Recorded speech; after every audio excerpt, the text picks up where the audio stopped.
So hi everybody, thank you for coming, and I want to welcome Marty. This is your first time here, so I appreciate you being here. So I get the task to facilitate today's brown bag, and I don't want to be a lecturer. I really want it to be an interactive discussion because you guys are so good at that, and we're so good at offering information and learning from each other. So today, and I did a PowerPoint so I can stay on task because I have a problem with that lately. Click. Oh, it's a fancy one. I don't do fancy very well.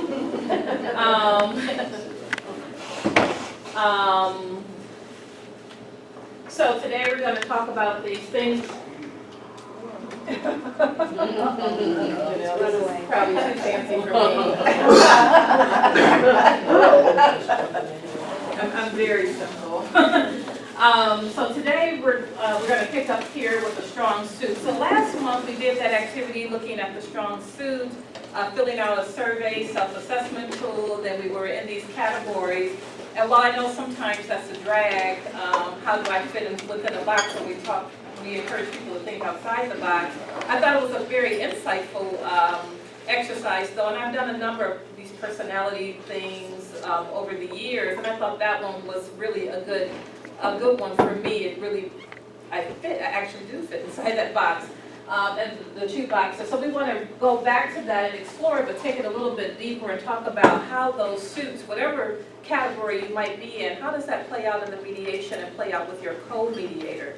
As we're talking about technique today, how does that come together in a co-mediation model and work to optimize the mediation experience for the people at the table?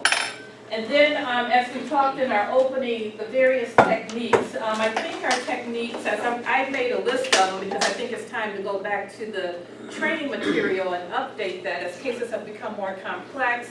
I think even small claims cases have become more complex as people are dealing with fewer resources, and we rely on them to figure it out. We can't direct them and tell them what to do. So the complexity of those discussions are there. So it's time, I thought it was a good time to revisit those techniques, one, to learn from each other. It's not that I have any magic answers, I found anything in the toolbox, but you all might have. But let's explore that a bit, especially when we connect that to our styles and personalities. Do I rely on one technique more often than another? Am I afraid to try another technique simply because it doesn't feel natural to me to try to be more creative or come up with some weird idea that generates the thinking of a creative outcome? So doing that. Then we will want to spend some time on the agreement checklist. We thought about this because I've taken a couple calls in the last year where people said something about their agreement, the participants of the mediation. I had to go back and pull the agreement, and there were a couple things at times I said, wow, we missed something, and that we better go back and check that. The end of the mediation, we're trying to rush through, we have to still slow that train down to capture those fine details. The interpretation. I want to be paid $2,000 by Friday, but we don't talk about the medium. Is it cash, money order, check? And then somebody shows up and demands $2,000 cash. Not many people carry $2,000 cash anymore. Fortunately, Belinda took that call. I took that call. And I had to be creative on how do we document this, because this man was adamant. I wanted to be known that I gave this guy this money in cash, and I have no receipt or no evidence of it, and it was, and it's like, well, if this case goes back to court, what the judge think about me? All I'm doing is making a case note, right? I'm not there to witness anything. So anyway, that got kind of weird. And then we want to re-implement our peer coaching soon. It's high on our radar, and we're doing this in part in response to our SCAO contract. They want quality assurance. You all may not know this, but every February or so, there is a quality assurance process that we have to engage in. Was the mediation agreement upheld? So we have to make a fair number of calls. There's a random selection of cases out of our database, and we make a fair number of, we have to call all those cases to see if things were upheld. And we do pretty well. We have maybe an 85% compliance rate. I think that's the most important number. You can talk about how many cases and how many settlements, but did they actually do it? To me, is the most impressive number. So we're doing really well on that. But we find that among the centers in the state, that making sure that mediators have some coaching when needed, have this peer support, helps us with the bigger picture of quality assurance. And it's always been my position as director of the center. I love hearing what you said, Al, that they didn't walk away dancing and singing about that agreement, but they made an agreement. You did something in that process to keep them engaged and committed to working it out. That's more important to me than the agreement itself. They can walk away with no agreement, but that experience must be positive for them. So that gets into our quality assurance, and we found that the peer coaching is helpful in that way. And this is what I have, this is also a reportable thing I have to tell the scale that we're doing something. Then we'll wrap it up, do your evaluations and wrap it up. So that's what we intend to do for the remainder of our lunchtime. So Sally, you sent out those the survey. Most everybody here has taken it, except the last people that came in. Oh, you didn't, even though I sent it to you? So there are 4 suits, and I have slides for each of them. I'm going to go through each slide and then talk about some general attributes. You might be your personality style might fit in here, but there's some positives and negatives to it. I want to look at each slide and just have an open discussion. If you fit into that category or not, if you think you do, that's fine. I'm not here to test anybody on that. But I want us to have some conversation about how that could play out in our mediation so we can be cognizant of our own behavior. I do believe that everybody at the table contributes to what happens at the table. And I do believe that all of us bring something to the mediation with us in terms of our style. I call it the baggage when I train. We bring something to it, the need to fix other people's problems. I mean, you've been a litigator, lawyer for, 1,000, not 1,000 years. I think 950. I have a very good relationship. But for a long time, and your job when you're hired and you get your lawyer, you want them to fix your problem. You're not, if the lawyer backs off and says, go work it out, then what am I paying for, right? So how do you shift that mindset to be the person to lean back so that they can fix their own problem? So let's start with that conversation, and then we'll move on to techniques.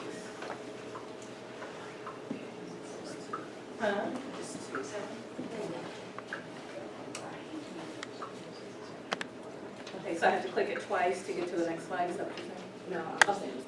Oh, okay.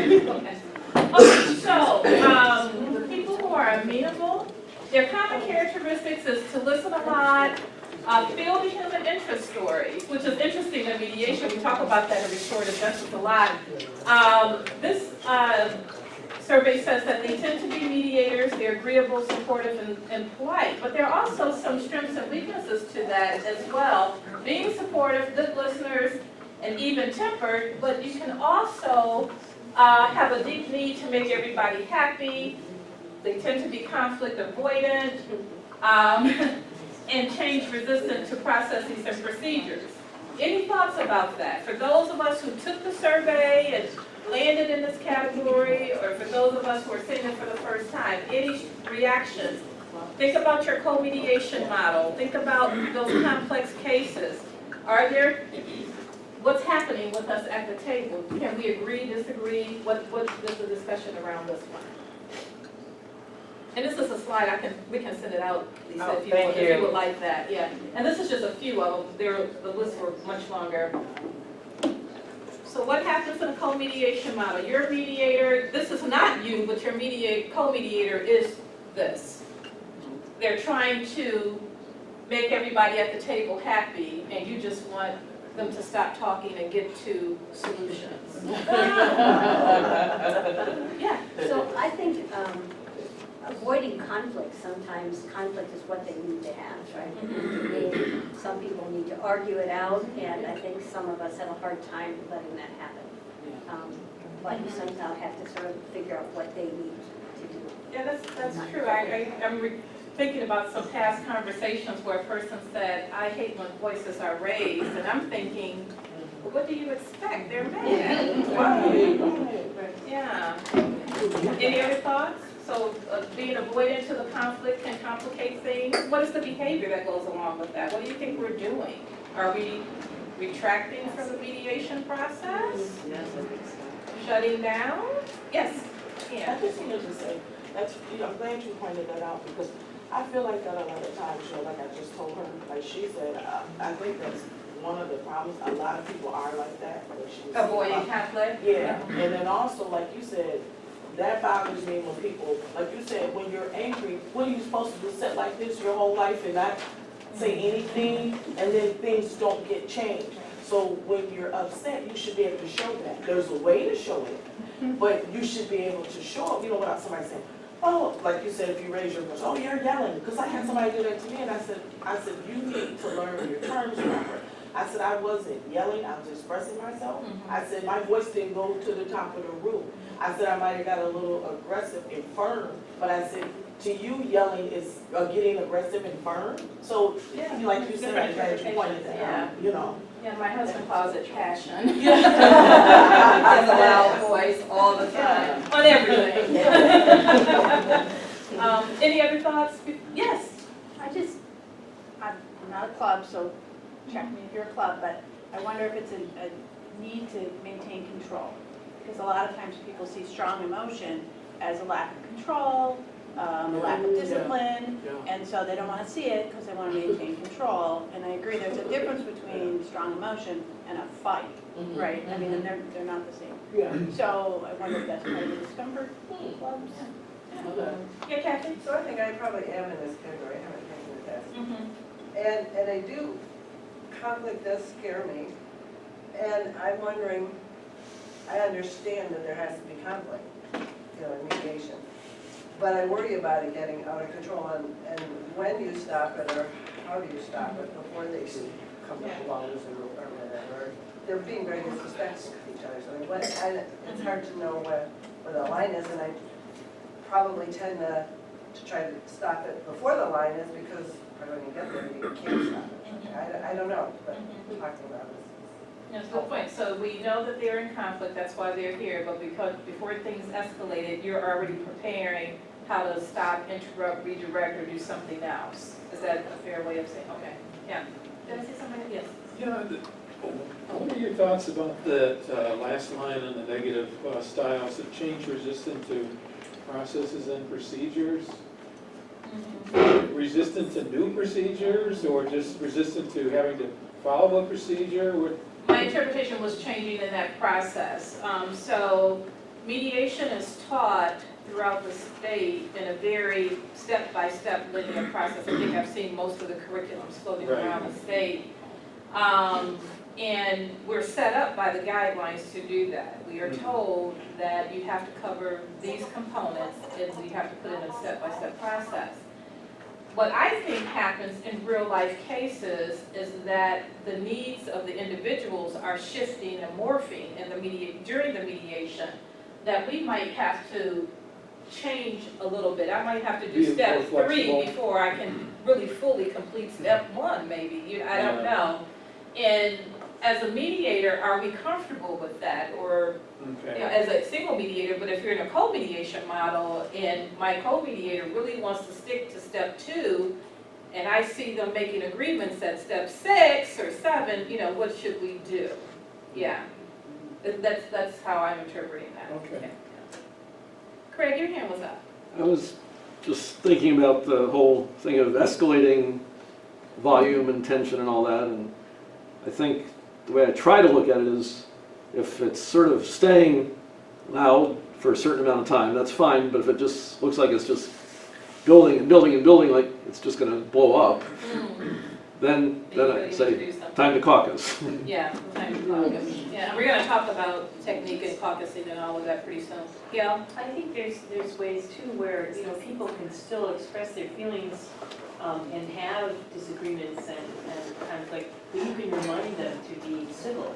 You know what I mean? You can't interject that they need to still have this, at least some sense of respect for each other. They can still get their emotions out. It keeps it down a little bit. At least that's my opinion. And I guess one of my thoughts as a mediator is if I tend to be so conflict avoidant, I'm trying to interrupt it and kind of cut it off early, I'm leaning in too quickly, I'm shifting them, go to caucus too quick, what can I do to kind of slow myself down in that reaction to what I'm hearing and get more comfortable with what's happening? I do believe, and this is just a personal style thing, I'm okay with raised voices if they need to get it out there. You know, if they need to unload, I personally can be okay with that. And when to cut it off, I'm not always sure either, but I kind of want them to dump their junk on the table so that maybe we can sift through it and find some nuggets in there that we can move on with. And it's a strategy, it's a gamble, but that's something that I personally am comfortable with because I don't mind this part. I don't mind shifting and ebbing and flowing with the process. It doesn't, yeah. You know, oftentimes when you're setting up the format for the mediation process, you may indicate that the plaintiff is going to make a presentation of their case and the defendant, in this case, will have an opportunity to respond. And that's rather formal. Let this one finish their statement and then the defendant. But once they made those opening statements, it's probably the most constructive thing to do is let them argue amongst themselves as long as it's civil. Right. Because oftentimes you're going to hear things in that context that were not a part of their formal presentation, but may be issues.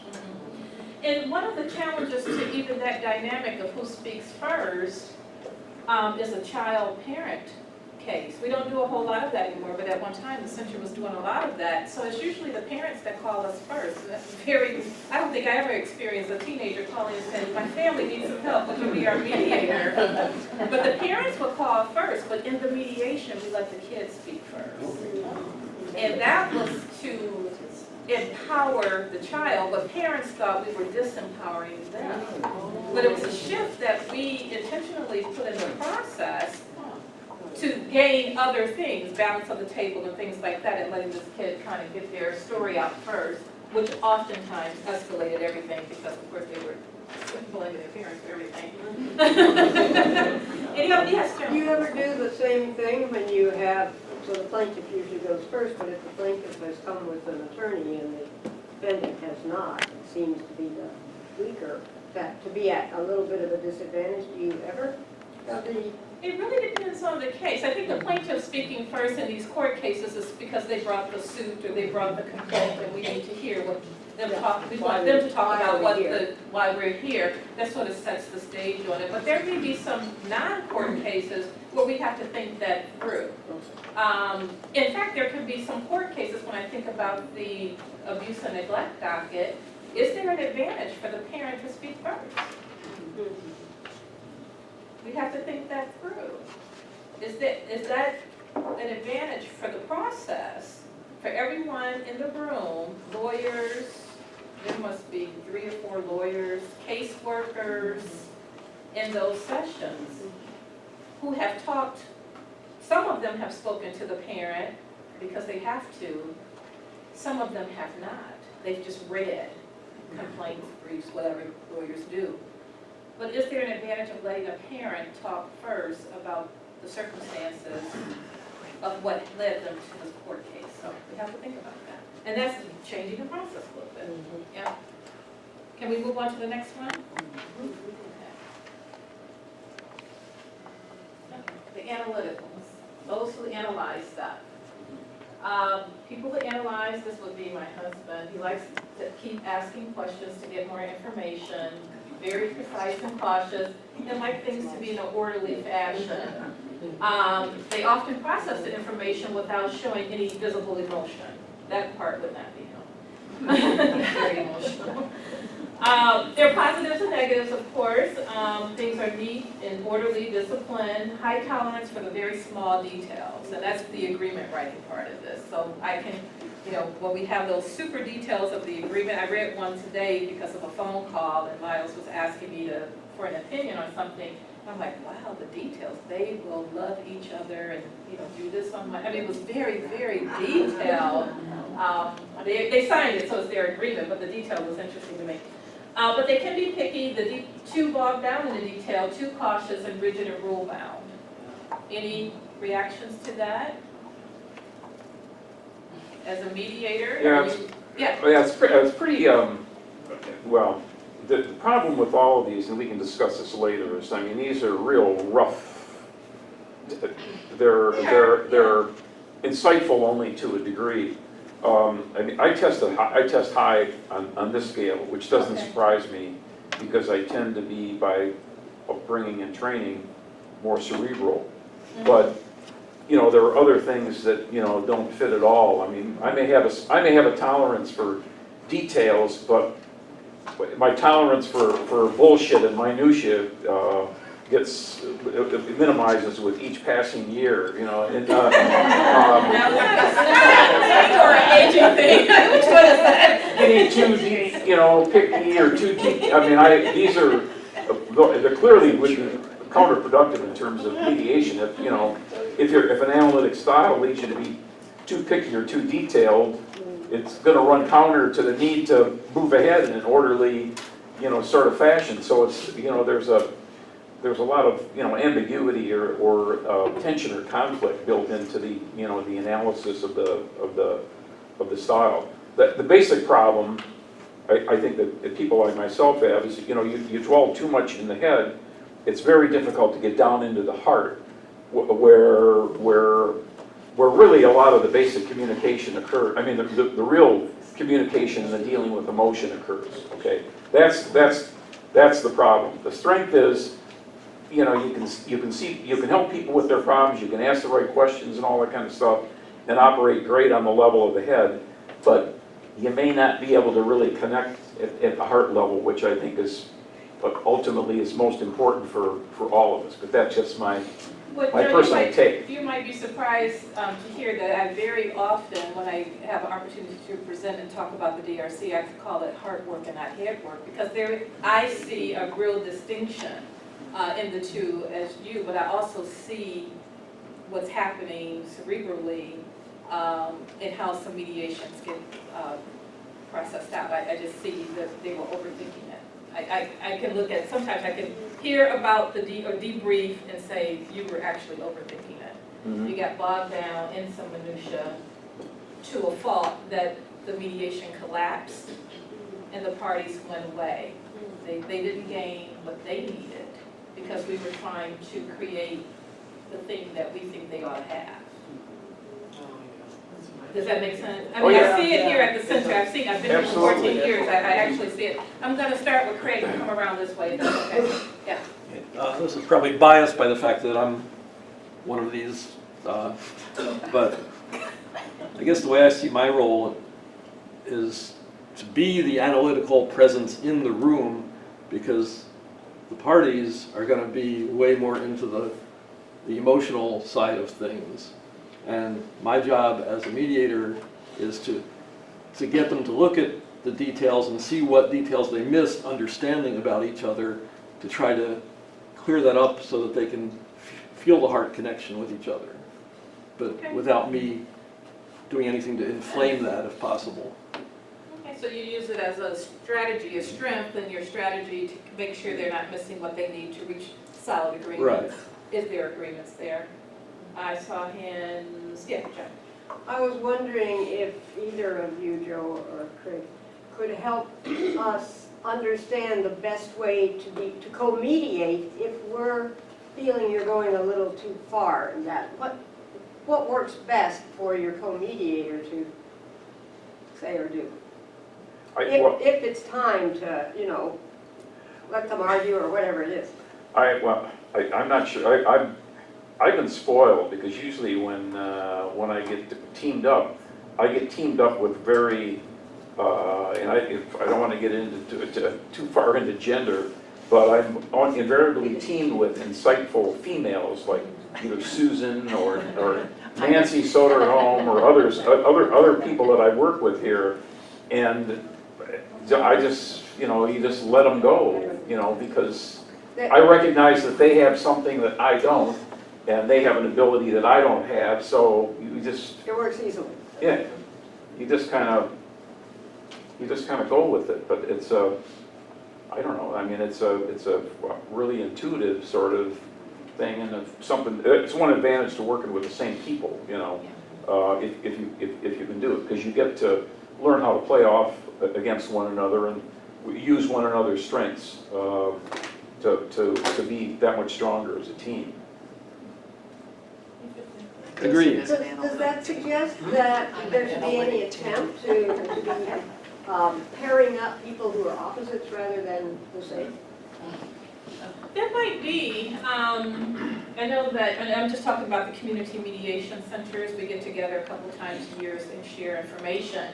And for some of the more complex cases, which is hard to define now that line is getting more and more blurry, centers are trying to explore that, and it might be easier to do if you have 20 mediators. You know, some centers have a very small pool of resources of mediators. We get anywhere from 85 to 95 unique volunteers each year floating through the center, and that might be more challenging administratively. You know, that means we would have, you know, we have to know you well enough or know your personality types to kind of know those parents.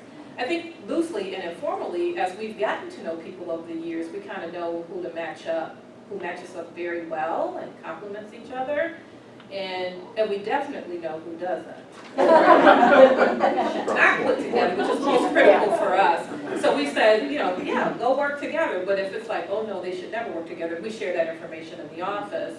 And usually someone has said, never put me with that person again. So we can be respectful and accommodating as much as possible. Not any of you. You guys are, but that is a real thing, and you know, and trying to coordinate it and manage all of the parts of the DRC so that we can have. We want everybody to have the best experience that they can as a mediator and as a client. And very rarely people will ask me, I'd like to mediate with that person, can you put me with that person? More often, and I try to do that if it works out. If it works out, yeah, if it works out. But our you know, the staff, our position is what do we do in the best interest of the client to make sure that the services are delivered well. Let me come to this side and then back around, because I think I saw, did Michael was your hand up or some hands over here? Okay, if not, then, okay, yeah. Okay. I just wanted to say, I think Sally's good at that. I like that, you know, to me, how she handles, you know, when she's, because sometimes I think she can tell, like, I think she'll want me to, like, co-mediate or start mediating a little more, but she might, I'll say, no, you know, I want to one, because I don't come enough to me and I need to come more, but I just think she's good at that, you know, so I like the way she does that, so that's how I want to She's very good at getting to know everybody too on a very personal level, so, yeah. Tom or Al? Real quick. Oh, okay. I think your job is challenging because it's been my impression, we have no idea what this case is really about. No, we don't. I mean, you have a few words on the complaint, and that's it. So for all the mediators, it's like an emergency room. It's You walk in, triage, and I don't yeah. know whether I've got a chess case here or I've got a hangman. You know. You're absolutely right, Tom. So No, go ahead, mediators sorry. have to be really adaptable quickly, you know, to recognize this is what's going on. And it's one of the other things I found a common challenge for me is I want these parties to be safe. I want them to be not only physically safe, but safe to be able to say what they want to say. And that takes, sometimes, you know, that takes some doing. How do you bring someone out? That's just thinking about let people fight. Let people, you know, embrace the conflict. Well, sometimes that works for one person, but it doesn't work for the other person. Yes, You know, I think of myself as a successful mediator, have a good track record, but I'm not particularly a good co-mediator. And this is something I have to work at because I'm perhaps far too assertive in the pairing with that. But some of my co-mediators have done a pretty good job of reining me in, which I always appreciate when they do that. You really appreciate that? Well, but what I really, and a lot of it comes to bear after you do an evaluation, after if they're candid about their experience, I appreciate that. And that humility is something I found. One last point about unsuccessful mediations. I've never had an unsuccessful mediation that I did not close with a statement. One, I appreciate you coming, and two, this experience can be of value. It's like having discovery before you go to trial. You learn so much more, even in an unsuccessful mediation, about what the case is about that you did before you came. Thank Call you. it unsuccessful if it- I don't, they just, I don't see it as being unsuccessful, I really don't, and maybe I'm just still, in that glory part of this work. I often say that I haven't done it long enough to have given up and, feel differently. It's their problem when they walk in, they have to choose to have it as their problem when they walk out. They can have a solution or they can have a problem, and we don't have to fix it for them, and I kind of find some relief in that personally. And I'm okay, and what we don't know is how many of these cases resolve after the mediation process, because in these court cases, what we know is that not many of them are getting to a trial. So something happens from the time they leave your mediation and before the next hearing date. For many of these cases, but no one is measuring that. But we've had enough conversations with judges and magistrates to say, well, how long was your docket? Oh, we only had 2 cases. Well, we only had 3 settlements out of 8 mediations, so something happened in that formula, so we know that, yeah. Yeah, Dick Sobel is fond of pointing out that conflict resolution occurs on a continuum, and Yeah, that's you true. can't look That's at a it in good terms way. of success or failure at any particular point, because we know statistically, in civil litigation, yeah, if they don't settle today, there is a 95 to 99% chance they're going to settle before trial on some basis. Yeah.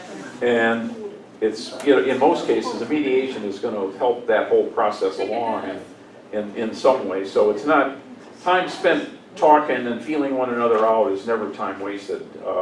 I don't care how crazy the parties I are. agree with you, and I think that's to Al's point. They've learned so much more in this mediation process about the case, their issues, their boundaries, even than they knew when they filed, or before they got to that point of mediating. So I agree with that, and I think we've seen a lot of that at the center.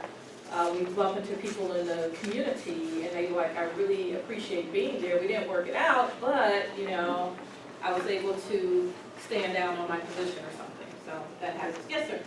I'm curious, do you have a set time frame in which the mediation is to be conducted, or how does it work? No, our center is a little bit unique, that we never knock on doors and tell people to stop mediating. So we've, in fact, one of the funniest moments in small claims court is that I was doing Sally's job at the time, and the court staff had purses in hand, ready to go, ready to turn off the lights, and I made such a ruckus to distract them because I knew the mediators were hammering out the details of the agreement. I knew that for sure, and I just ranted and raved and made up all sorts of crazy stories of what I was going to do in contacting the administrator, and you're not going to turn the lights off until we speak to your court administrator kind of thing. So we don't do that. So we don't put that time pressure on. But statistically, our small claims cases are averaging about an hour. In other cases, average about 2.5 hours. But we have some cases that take all day. Joe knows this because he's very often at the center all day with a divorce case. So we're kind of all over the place. Okay. Yeah. Probably the longest small claims is 2.5. Yeah. Pushing on 3. Yeah. And we kind of look at it as they're working on it. Right. Yeah, so there's no need to stop them from working on it unless there's a need to stop them. So where's that thing from? I skipped the slide, so I'm gonna go back if we're done with this one. Oh, I did that one. The journey. Yeah. Right, okay. Oh, I did it. Yeah. I think this thing just, okay, drivers. It's a little slower than usually I'm slow. Okay, so let's talk about the drivers in this, and I'm looking at the clock too. So you see those characteristics, those common characteristics, results-oriented, can be impatient. I think I fell into this category, didn't I? I did it twice. I did it in the happy time of the summer, and I did it next month. Ready to make a decision and need to be in control. In the summer when I get my haircut, everything's rosy, and and I was still a driver. So we can be effective, making quick decisions, very decisive. I personally know that I like that. Persistent, not easily thrown off course, and takes charge. Okay. Can be insensitive, I don't think of myself in that way. A poor listener, dominates conversations, and impatient. So I can acknowledge that I do fit into this category often. I don't know if it's a function of my job. Sometimes I will blame part of this on the function of being a parent. But as a mediator, I think because I know that I had to train my brain to not make decisions for them. That was something I did have to like rein myself in, like, this is not your fight, Belinda, this is not your race. Whatever they do, you have to be fine with, even when it's so obvious, right there in front of them. Yeah. Any thoughts? Anybody else have a thought on that? Tom used to say, if you're tired when you finish, you've been working too hard. You haven't let them work. Oh, Tom, I'm exhausted every time I do the rare occasions I do point of this mediation. I'm was- exhausted, I need a day off. The participants are the ones that are making these agreements and crafting these agreements. If the mediator is exhausted, it means you've been doing all the work, you know. That might be me. For those rare moments that I get Well, to do you it. know, for every negative, there's a positive. You feel good about it. Any other thoughts? Yes. I remember one case that settled, but I was so disturbed by the result of the settlement. It seemed so unfair. And it was the one time I was feeling like mediation is not a good model. I should just get out of this position. Oh, wow. Advocacy. And Sally helped, actually. She talked you back Show into me it. out. But, so, yeah, I can understand. Greta, did I see your hand? Oh. No? I don't hear you. I was just saying, I read through all the stuff you just mentioned. People that drive crazy, they fit into that too. Well, they do. If you read it, like, that's how they drive, how that stuff is up there. I'm decisive, I know what lane I need to be in and where I'm going. I drive for destination, not for a cruise. Well, the ones that have road rage, or they just, they fit into those things I was reading. That might be. Okay. Might have been handy. I mean, I find that in some instances, I will propose options that, you know, here they are and whatever, and I ask them to consider an option that I've made up. Okay. I have done that, but what I do is I look at the ceiling and I say, I wonder what would happen if somebody thought of doing such and such. Yeah, how do you frame that? I think that's the reframing aspect of it. How do you frame that to not be your solution for them and their, maybe latching onto that idea to run with it and maybe make a solution for themselves? Andy? Well, I fall directly in this category, just like you. And I thought it's worked very well for me over the years, because what I found in dealing with people is that people aren't comfortable making decisions. It's like if you're in a group of people, a group of friends, and you say, okay, let's make dinner plans. Where do you want to go for dinner? I don't know, where do you want to go? I had that last night with my wife, my daughter-in-law, and my granddaughter. Where do you want to go to dinner? Nobody wanted to make a decision, so I had to make a decision. So driver, and also your comment about road rage. Boy, do I fit in that. That might have something to do with to grow up in New York, you know, in New York. But I think that these characteristics are very helpful in mediation, because there's got to be somebody to take charge and stay in control of the process. And I think that this type of person is suited for that. Because it's too easy to let the process spin out of control and not know how to get your arms back around it. So it's important to try to have some of these traits and make them work for you. I agree. I saw both Kathy hands. Which one was the? Okay. Oh, okay. I thought you. I'm sorry. So I'm a driver too, and actually most people I know are drivers. And I wonder, when you get two drivers together in mediation, you need to really, I mean, like, so I know Ruth is one, because she was in my group last time, and we've mediated together and it's worked fine. But there's sometimes I think you have to help each other move beyond some of these. And I think that can be difficult. And maybe we need to set up some sort of language or something where we just sort of, Yeah, who's kind of hang back a little bit Yeah. and who will jump in. And I kind of, that's my strategy with some of the, and I do this more in meetings, even when yesterday I called the person back this morning to say, I hope I wasn't hijacking your meeting, but I needed to get some things, hear some things so I can move on, and it wasn't happening. 40 minutes of talking about a schedule. Guys, I don't schedule people like that, but let's talk about the program. It was those kinds of things, and she actually thought I was fine, so I was happy to hear that I didn't offend anyone. But I agree that somebody does need to be the driver, and maybe I agree because that's my personality, so, yeah. I just kind of wanted to go back to, is it Sally? No. Sally's comment. No, wait, I'm sorry. April. April's comment, thank you. This is just from my training, and early in the week, we had 10 lawyers and 5 of us were not lawyers. And so we would all have these models that were pretending, right? And then everybody would get in the room and go, what did you get? And I remember one, they got this person, $30,000 in a college scholarship, and I was like, wow. We got them like $1,000 shopping coupon, and it was this feeling like, did we fail? Because we really, and then I realized toward the end, no, we didn't fail. The only way to fail in mediation is if you don't maintain your neutrality. It's the only failure. Because if they don't, it's not for you to say whether or not they're going to finish, and you're just guiding them through. Right. So it's really kind of this freeing thought. And normally, we don't have, 6 people doing the same mediation scenario, so you don't come out and compare anyway. But it was just interesting having to let go of that feeling of, ooh. And my outcome wasn't as big as their outcome. Right, and then you realize it doesn't mean their outcome. My outcome was the right outcome for the 2 people. Right. Role playing. Yeah.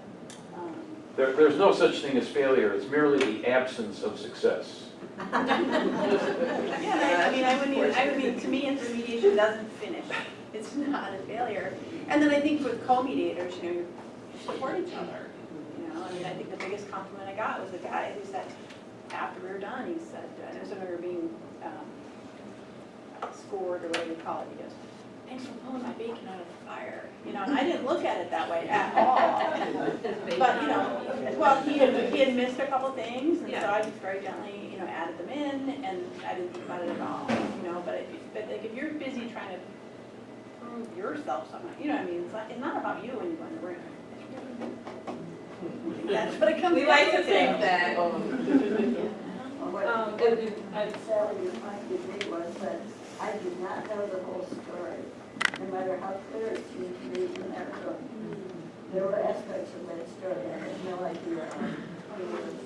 Young men. Yeah, which I think is usually true. I'm gonna go to the next one because I'm looking at the clock. Expressives. This is Janelle, so that's why we have the curtains in the elevator. Those who are very creative and lovely and talkative and enthusiastic, they think big.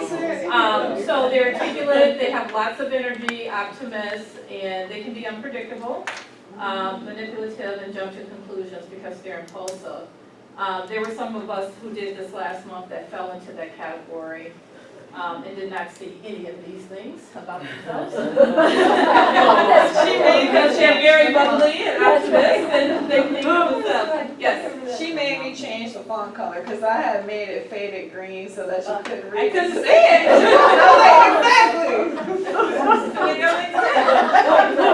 Exactly. Any reaction to this? So think of this person with the driver. And Janelle and I are working relationship, right?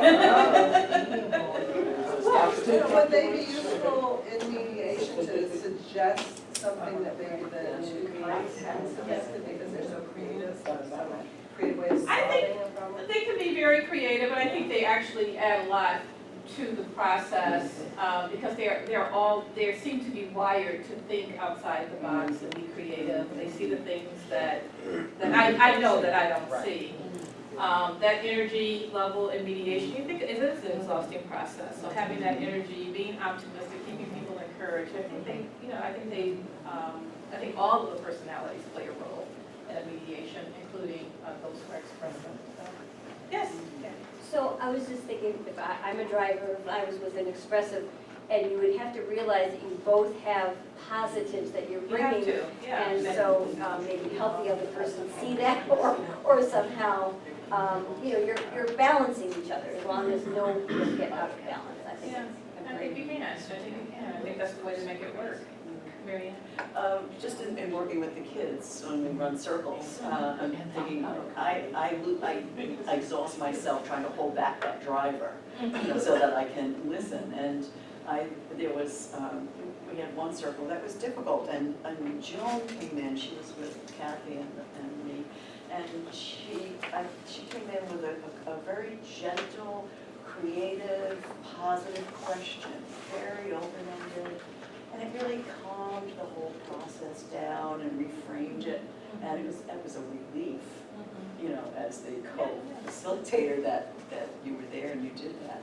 So I love it when we can, share styles, especially when Kathy and I are the drivers. Are you an expressive? No, But driver. Right. But you were must be conscious of it, and you came in with a very. Any other thoughts?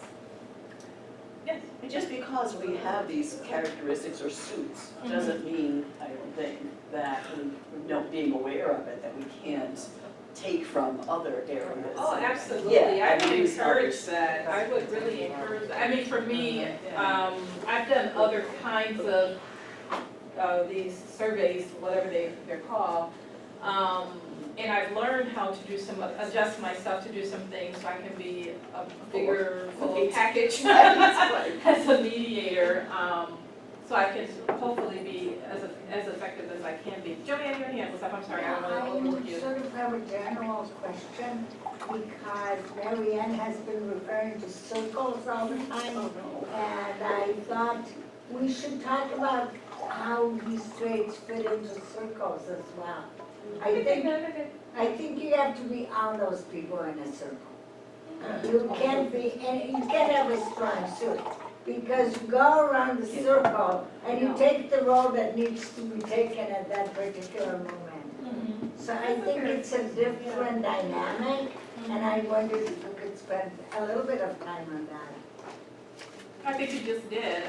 The circle dynamic, and everybody here may not be familiar with the restorative justice circle, the peacemaking circles that we do. And we're going to have our December brown bag on that. Yeah.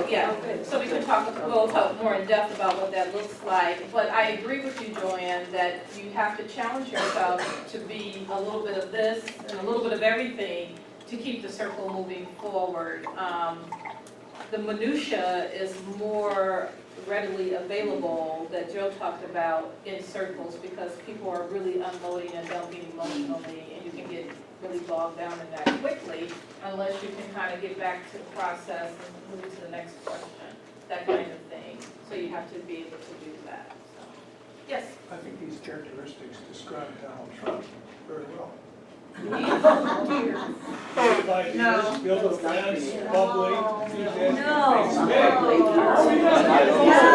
face He's not a Muslim. Sorry, We're gonna build a wall. On that note, let's move to the next one. We're gonna talk about techniques. Clicking, yep, keep clicking. And I'm thinking of the time, we don't have a whole lot of time, just keep clicking for each one? Oh, okay. Some of them don't match what was said when we went around the table, so I think it might be worth people talking about those things that we actually said that we want to think more about.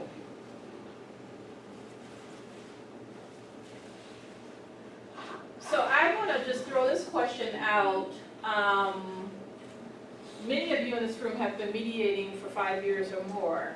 I know that.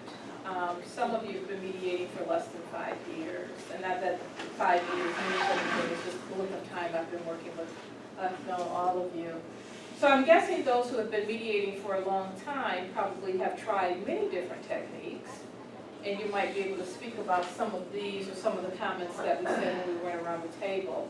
And those who have been mediating fewer years, my question would be, have you began to start filling up your toolbox with techniques, trying different things, or is there one that you lean on more than the other? Is there something that you're not sure about? One of the questions we get is, when do you caucus? How do you go into a caucus? I think that came out even in our go-around this afternoon. Any thoughts on that? I was interested in a number of people who said that they wanted to work on reframing, because I Yeah. think reframing is so About crucial. 7 or 8. And I think every once in a while I'll have a new mediator who will come in, and they'll just fresh from the training, and they'll say, they didn't reframe at all. So I wonder how many of us are actually doing it. One time I was doing a role play it might have been a brown bag lunch, with Crystal when she was here, and I reframed what the other person had said, and Crystal said, I couldn't hear it when she said it because I was so mad at her. This is a role play. I was so mad at her, but I could hear it when you said what she said back. And I thought, oh, that's another reason why reframing is important, not just so the person knows they're heard and that you got it, but also so the other person can hear it in another voice. Yeah. I think sometimes that's referred to as cleansing the negative language too. Yeah, that might be a way of saying it. Hey, yeah, Joe. I wonder if sometimes we obsess a little bit too much about the reframing business because it's easy to take it a little bit too far. I mean, you can, like a lot of these things, you have to kind of know, when to move and when not to move. I mean, I've watched some people reframe to an almost ridiculous degree. I mean, to the point where somebody gives you their name and you're repeating their name to indicate that you heard their name. I mean, that's, I'm serious.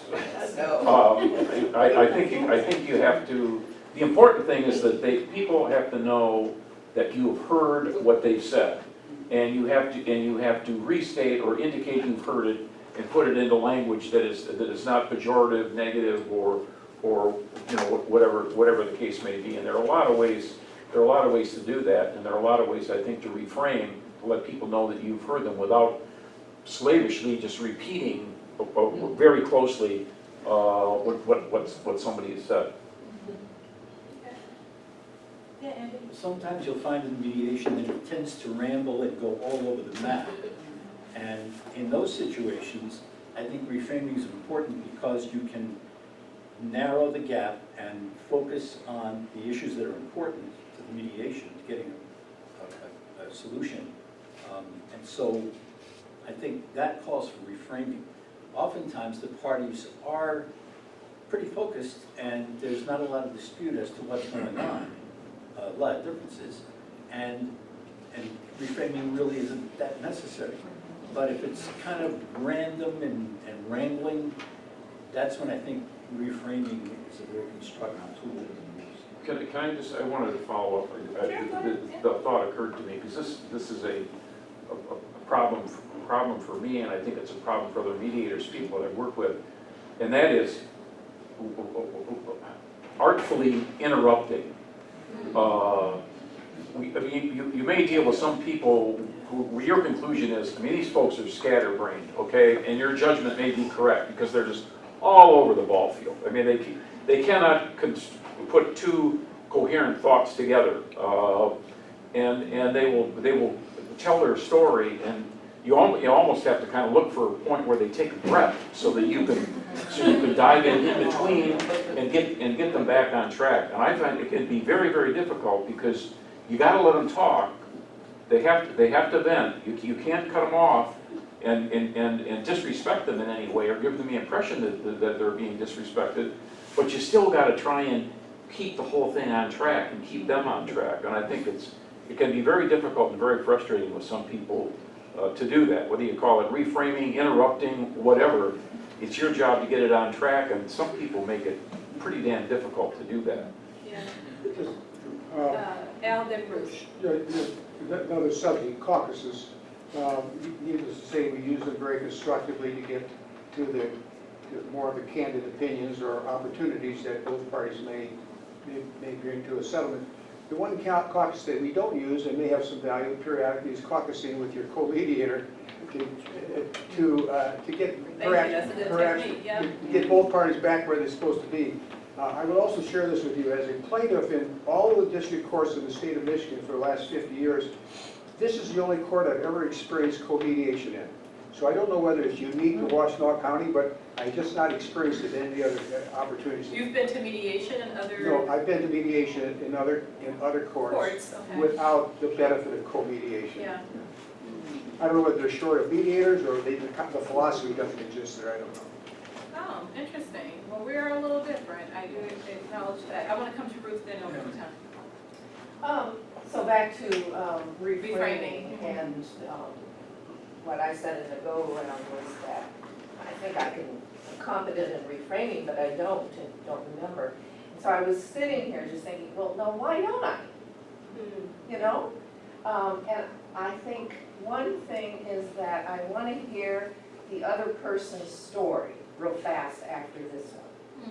And so it feels like, okay, so if I now retell or reframe this first one, I'm delaying this other person's opportunity to respond. Now, that's not a legitimate Excuse.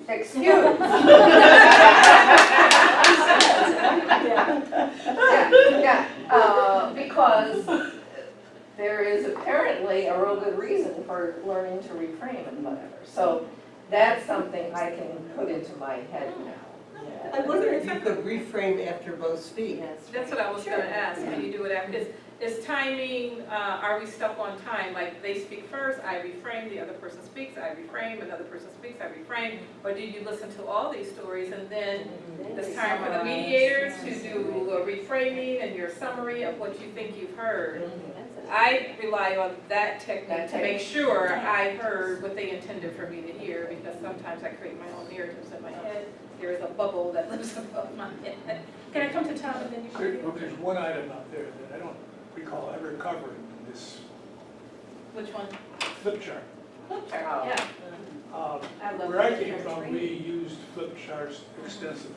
Yeah. And it did deal with reframing for one thing. You say, this is what I understand you said, and you put it up there and go around, is this what you heard?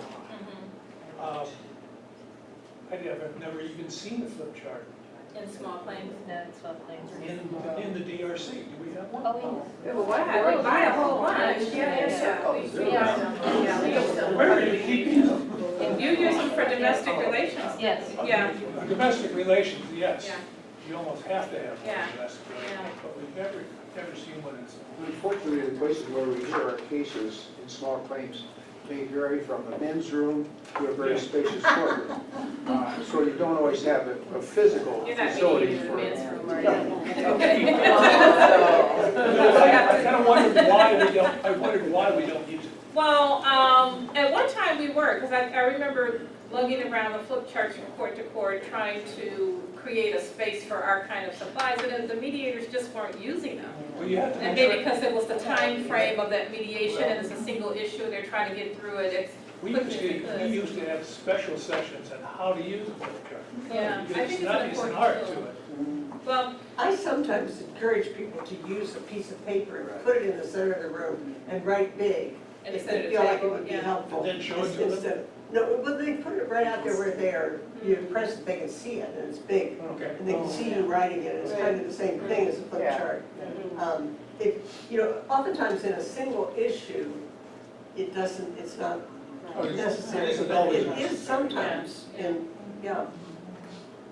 I saw more hands. Yes, Marty. I was going to say, one of the other benefits of reframing is that you can highlight points that the person has made, and it will reveal possible areas of agreement. Whereas if there's just a lot of general information they've given without emphasizing one point or another, what you do in the reframing, the working towards objectives kind of gets lost. Yeah. That could be helpful too. Yes. Yeah, we were just, for framing it was in part about diffusing, so you did reframe after each side because it was a way to diffuse inflammatory language before the next person responded, so things didn't escalate. And then similar to the agenda, also the agenda was used to diffuse, you know, put things onto the board in language that was more neutral and, you know, you didn't write whatever. Whatever they said, you reframed it onto the agenda in a way that was less inflammatory. Yes, Jim? What is that bullet point that says review states of mediation in your mind? So there are times the conversation, as we said here, the conversations are going on and on, it's becoming complicated, complex, they're, you know, this far away. So as a mediator, I may go over, I've done this, I've heard their opening, I've reframed, I've done this or that. So where should I pick up to redirect and get them back on track? Oh, so Yeah. it's just your own Just, process? yeah, and if you're with a co-mediator, you might even have some signaling or some way of saying, okay, let's jump in here. Should we caucus now? Should we, we've heard some options, let's explore those more thoroughly. So you can kind of touch base with your co-mediator. And someone said, the co-mediators caucusing among themselves. Should we take a 1-minute break and kind of figure out where we are in the process? And as a mediator, I have been lost in the process, like where the heck are we right now?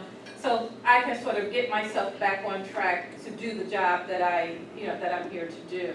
So we just sort of play that out, just kind of go over it in your head and then see where you are so you can know where to jump back in. Yeah, I was just, the reason I asked the question is I wondered if you were going to review it with the others, but it's just an It internal can just be in your head, yeah. And Okay. with a co-mediation, I would say if you're going on in your head, talk to your co-mediator, a caucus, or take a break or something. So you can be on the same page of moving forward. Because if not, for me, if you don't confer with me, I'm gonna drive it.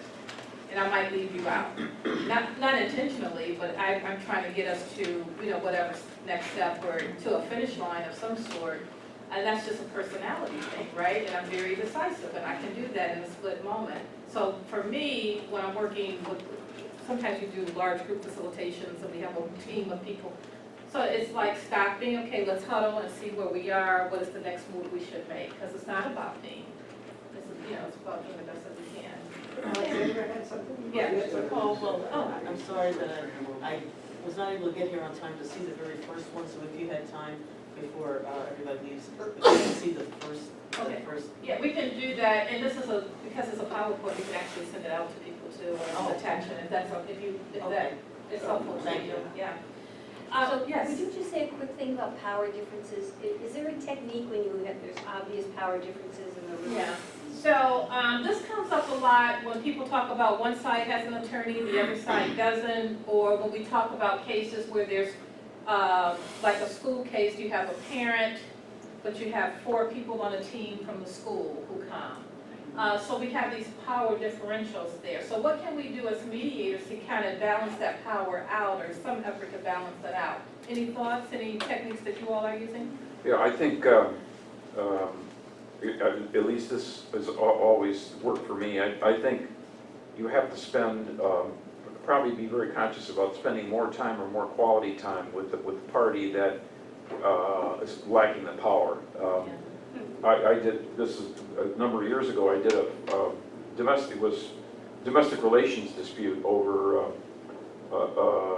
a young child manifesting transgender tendencies, and mom, who was sympathetic to the child, was represented by lawyers from San Francisco and a large Chicago law firm. The LBGT community, poured out all the stops to they were great people, did a great job, but Dad, who was on the other side, was totally unrepresented.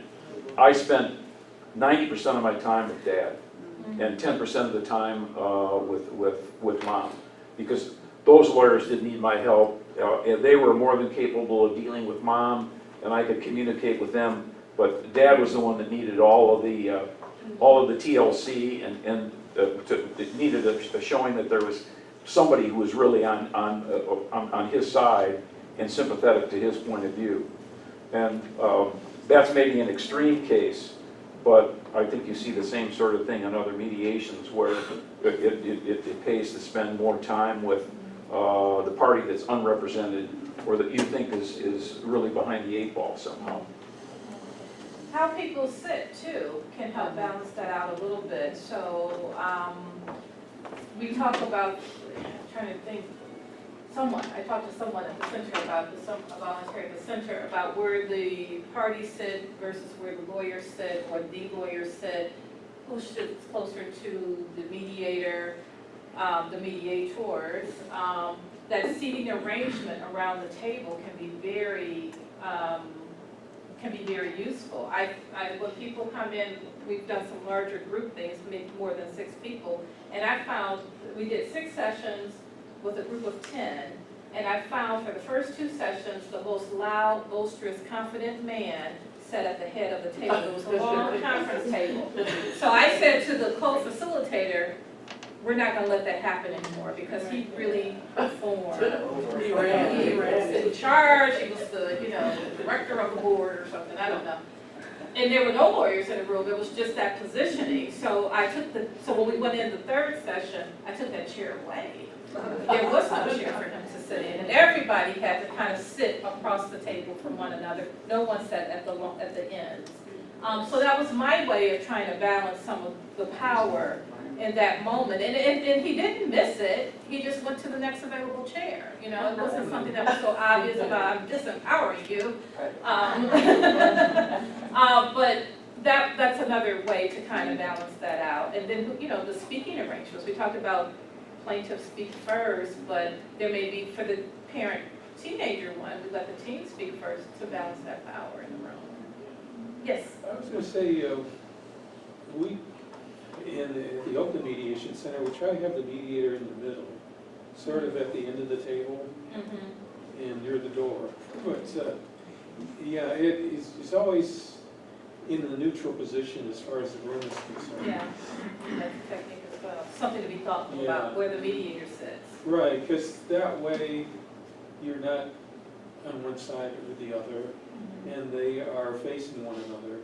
And you're sort of the neutral party between them. Claudia Ventone, is that okay? Yeah, I was thinking of a case in terms of power differences of landlord-tenant mediation, where the landlord just had all of the power and had all the answers and was really pushing things. And I used caucus to kind of get the defendant to talk and let that person know you have an equal seat and try to bring out some things and ask, do you want me to share this? We come together just to kind of so their voice could be out there, yeah. Right. One thing we may take up is sometimes creative use of an impossible space. Where, I think Al mentioned doing mediation in a room closet. We literally have done that, where there's not enough chairs. So we have people standing. And so, but that's kind of the beauty of what we do, is we have to be able to improvise under some very difficult circumstances. The best place we had was in the basement of the old bank over in Chelsea, where it was down in the machinery room next to the elevator motors, and with wintertime, no heat. So, but I had some of my best mediations there.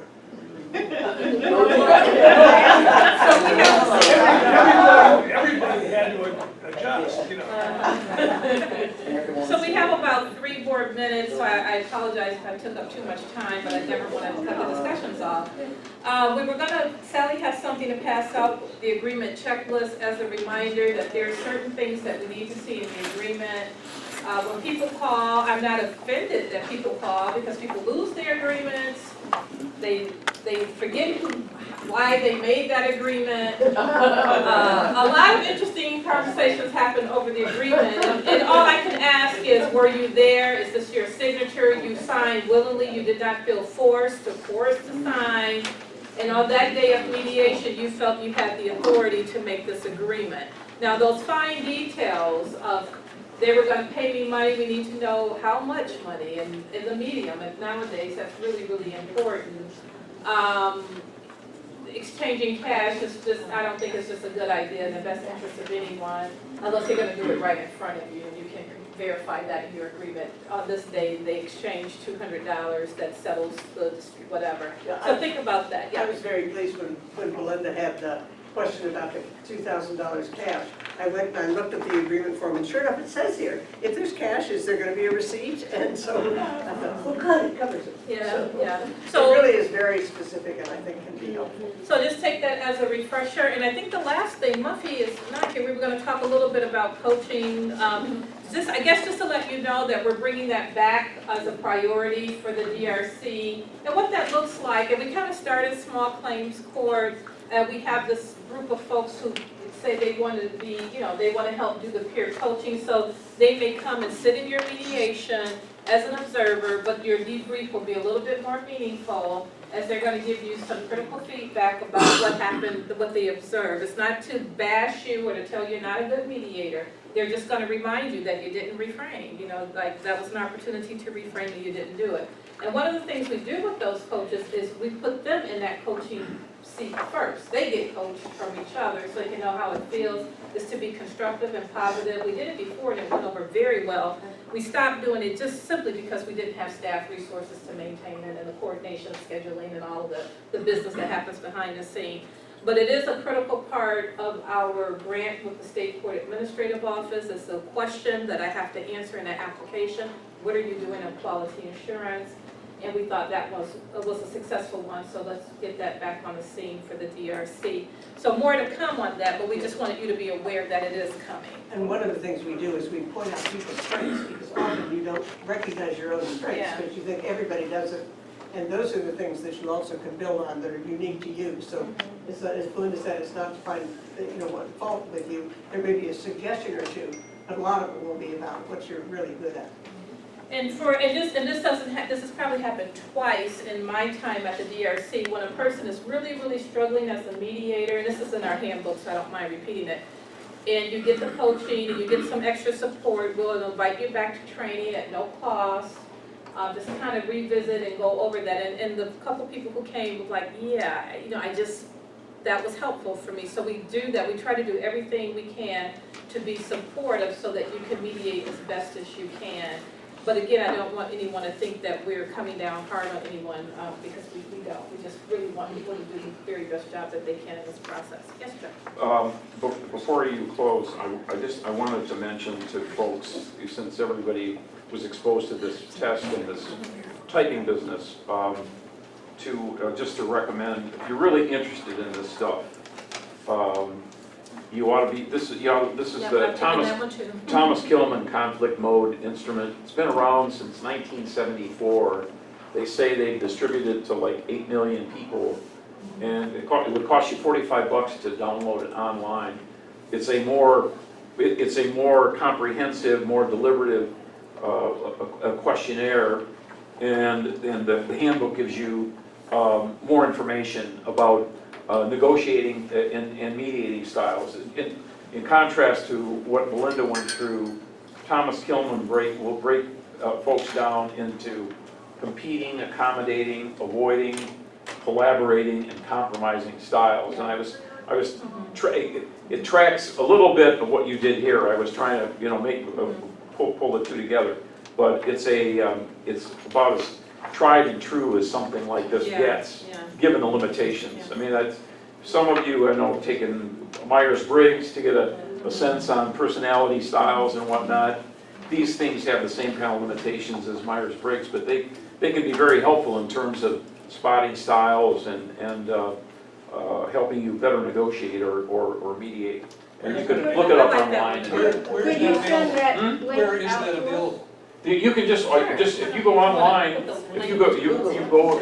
Google Thomas Gilman Analytics, and they have a whole company that's devoted to conflict resolution, and you can download the testing instrument and the booklet. And I give this every year to the law students at Michigan State in my negotiation class, and it works pretty well.